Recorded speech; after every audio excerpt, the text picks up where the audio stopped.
नाज़रीन ख़बरनि जो सिलसिलो अॻिते वधाईंदासीं ऐं ख़बर शामिल कंदा हलूं सांगड़ खां। त सांगड़ में बि पुलिस एहतजाज कंदड़ तहरीक इंसाफ़ जे अॻवान मुश्ताक जोणे जो ऐं संदसि भाउ खे गिरफ़्तार करे थाणे मुंतक़िल करे छॾियो आहे। पुलिस मूजिबि सूबे में कलम 144 लागू हुअण बावजूद अॻवाननि पारां एहतजाज जो सॾु ॾिनो वियो। कानून जी भञकड़ी करण ते खेनि गिरफ़्तार कयो वियो आहे।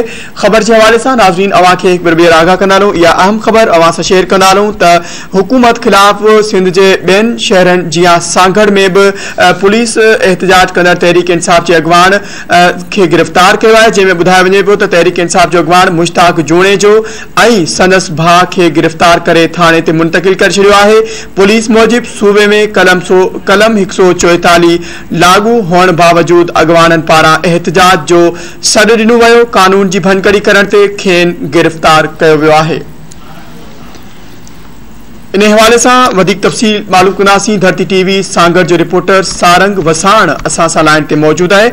सारंग, अपडेट कजो हिन वक्त ताईं जेका सूरत हाल सुबह का कीअं रही सांगड़ जी, ऐं हिन वक्त ताज़ा सूरत हाल छा आहे?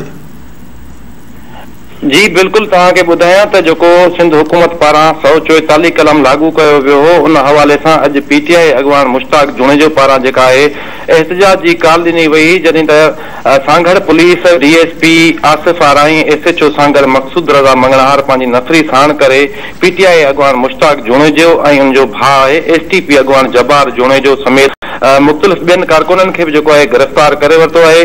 तव्हांखे ॿुधायां त मुश्ताक जोणे जे अॼु जेका 5 वॻे प्रेस क्लब आॾो एहतजाजी मुज़ाहिरे जो पिणु सॾु हुयो।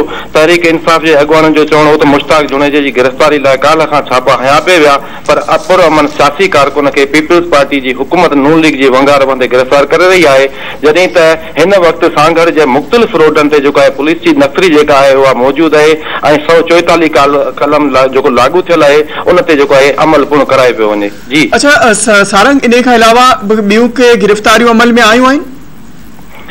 जी बिल्कुल, इन खां अलावा ॿिया बि कारकुननि जेके आहिनि उहे गिरफ़्तार कया विया आहिनि, जिन में तव्हांखे नाला ॿुधायां त मुराद गुल आहे, अली रज़ा शर आहे, ज़फ़र वसरा जो पुटु आहे ऐं ॿिया बि काफ़ी जेके आहिनि कारकुननि खे सांगड़ जे मुख़्तलिफ़ इलाइक़नि मां जेको आहे गिरफ़्तार कयो वियो आहे।